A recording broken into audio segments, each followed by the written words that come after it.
actually technically graduated through DCDAL, but I went to AI DuPont High School. Then my family moved and I went to Glasgow High School. Then I was in a car accident, and essentially the school told me that you're going to fail because you missed so many days. Didn't matter that I had straight A's at that point in time. It was just how many days I had missed, and the laws had changed. So they wanted me to actually drop out and get a GED, and that really was not what I am about. I'm very much an overachiever.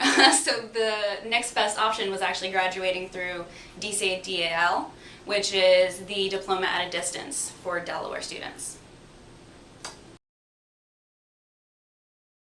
Well, I've actually joined Phi Theta Kappa, the Honor Society of the two-year college, and upon starting I ran for Vice President of Leadership, was elected, and then I ran for Chapter President, and then ultimately Delaware State President, where I was elected, which is a regional officer position. And actually just this past year I ran for international office, and where I had the opportunity to speak in front of over 4,000 individuals.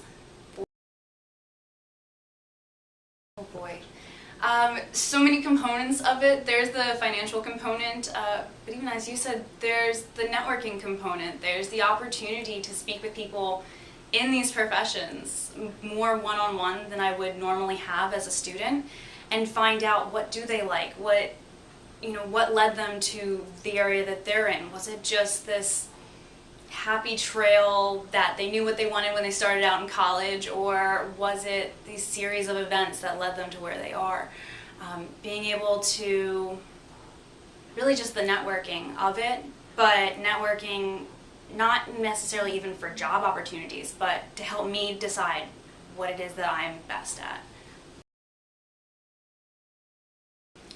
I actually enjoy right now working with microbes, so I'm working with streptomyces in particular, and we're looking at actually a bunch of different factors. So one of the main things I'm really excited about with them is looking at antibiotic production, and we're trying to isolate the antibiotics from the secondary metabolites.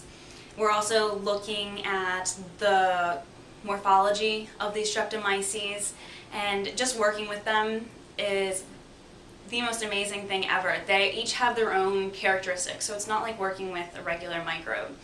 You have some that you have to plate with a very light hand, and other ones that there's no point in even doing a quadrant streak. Just put a clump of cells on the plate and let it go.